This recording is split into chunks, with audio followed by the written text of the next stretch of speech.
नाम का एक गांव था। उस गांव में सब कुछ ठीक ठाक चल रहा था। चारों तरफ खुशियां खुशियां थी। सब गांव वाले मिलजुल कर रहते थे। लेकिन शायद ये ज्यादा दिन चलने वाला नहीं था, क्योंकि गांव को चुड़ैल की नजर लग गई थी। उस गांव में एक चुड़ैल आ गई थी।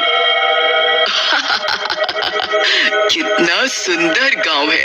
अब मैं इसी गांव में रहूंगी और लोगों को मजा चखाऊंगी। एक रात गांव में बच्चा रो रहा होता है। बच्चे की माँ बच्चे को चुप करा रही होती है। अरे मेरे राजा बेटा, चुप हो जा। क्या हुआ? ऐसे क्यों रो रहा है? चुप हो जा मेरे चांद। तभी वहां से चुड़ैल गुजर रही होती है। बच्चे को रोना सुनकर चुड़ैल बोलती है, कितना शोर मचा रहा है ये बच्चा, कितने जोर जोर से रो रहा है। लगता है इसे चुप कराना ही होगा। ऐसा कहकर चुड़ैल उस घर में घुस जाती है और गुस्से में बोलती है, ए औरत, चुप करवा इस बच्चे को, कितना शोर कर रहा है, नहीं तो मैं इसकी जान ले लूंगी। मुझे नहीं पसंद इतना शोर। चुड़ैल को देखकर वो औरत घबरा जाती है। मैं चुप कराती हूँ चुड़ैल जी, मेरा बेटा है ये, मुझे नहीं पता था आपके बारे में। ऐसा कहकर औरत अपने बच्चे को चुप कराने लगती है, लेकिन बच्चा चुप होने की बजाय और रोने लगता है। ये देख चुड़ैल हंसने लगती है और बोलती है, लगता है कि तेरे से चुप नहीं होगा, इसे मैं ही चुप करवा सकती हूँ। ऐसा कहकर चुड़ैल बच्चे को औरत से छीनकर उठा लेती है और उसे मार देती है और हंसते हुए बोलती है, बच्चे ऐसे चुप होते हैं, समझी क्या? और सुन, रोना मना है, नहीं तो मैं फिर आऊंगी। अगली सुबह गांव वाले औरत के घर पर इकट्ठा हो जाते हैं और रोते हुए दिनेश सरपंच को रात में हुई घटना के बारे में सारी बात बताते हैं, जिसे सुनकर दिनेश सरपंच बोलता है, ये तो बहुत ही दर्दनाक घटना है। परेशानी की इस घड़ी में हम सब गांव वालों को एक साथ रहना है और सभी गांव वालों से मेरा अनुरोध है कि वो अपने घरों के दरवाजे और खिड़कियां बंद करके रखें। सरपंच की बात सुनकर चुन्नू ठेकेदार गुस्से में सरपंच से बोलता है, अरे सरपंच, लेकिन ऐसा कब तक चलेगा? हम उस चुड़ैल से ऐसे डर कर तो नहीं बैठ सकते। चुन्नू की बात सुनकर वहीं खड़ा राजू बोलता है, अरे ठेकेदार, तो सरपंच कौन सा कह रहे हैं डरो? जिसको डर नहीं लगता वो अपने घरों के दरवाजे और खिड़कियां खोल कर रखें, और क्या। राजू की बात सुनकर गांव वाले हंसने लगते हैं। रात में गांव में चारों तरफ सन्नाटा फैल जाता है। सब घरों के दरवाजे बंद होते हैं। ये देख चुड़ैल बोलती है, एक ही दिन में गांव वाले डर गए। बहुत ही डरपोक है इस गांव के निवासी। कुछ दिनों तक कुछ भी नहीं होता। एक रात बिल्लू शराबी और उसका दोस्त टिल्लू दोनों रात में शराब पीकर आ रहे होते हैं। अरे बिल्लू पाजी, तुसी क्या कर रहे हो? पता है गांव में चुड़ैल आई है, वो शोर मचाने वाले को मार डालती है। टिल्लू की बात सुनकर बिल्लू हंसता है और बोलता है, ओए टिल्लू पुत्र, तेनू दसना मैं दारू पीने के बाद मैं यमराज से भी नहीं डरता, समझा?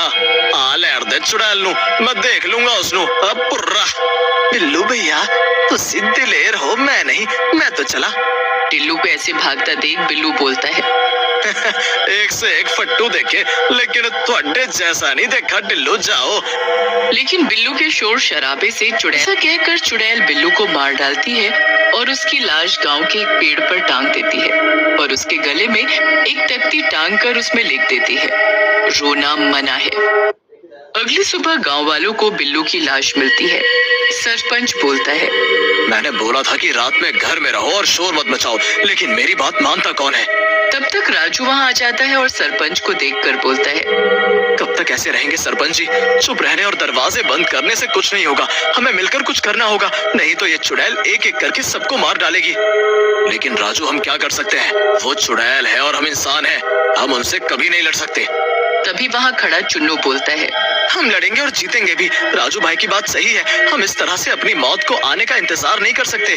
ठीक है, जैसा तुम गांव वालों को ठीक लगे, मैं हर तरह से तुम्हारे साथ हूँ।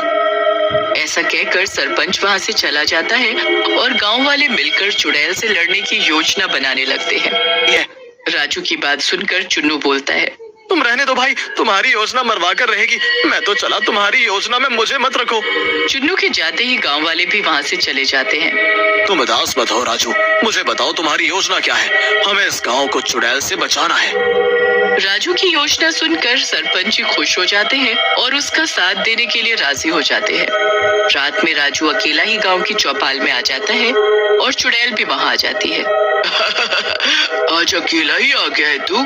लगता है गांव वाले तुझे मरवाना चाहते हैं। लेकिन राजू कुछ नहीं बोलता। लेकिन तभी वहां चारों तरफ बच्चों के रोने की आवाजें आने लगती हैं और ये आवाजें बहुत तेज होती हैं। चुड़ैल अपना सर पकड़ लेती है। बंद करो इस आवाज को, मुझसे ये बर्दाश्त नहीं हो रही, बंद करो। लेकिन आवाज और तेज हो जाती है। चुड़ैल नीचे गिर जाती है और तड़पने लगती है।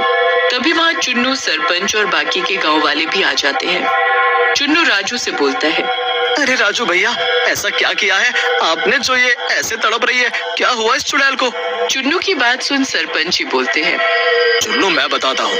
दरअसल इस चुड़ैल को रोने के शोर से परेशानी होती है और राजू ने इसी परेशानी को अपना हथियार बना लिया। हमने पूरे गांव में बड़े बड़े स्पीकर लगवा दिए हैं और ये रोने का शोर उन्हीं स्पीकर से आ रहा है। तभी वहां तड़प रही चुड़ैल बोलती है, बंद करो ये शोर, नहीं तो मैं मर जाऊंगी, मुझे जाने दो। लेकिन गांव वाले रोने के शोर को बंद नहीं करते। थोड़ी ही देर में चुड़ैल तड़प तड़प कर मर जाती है।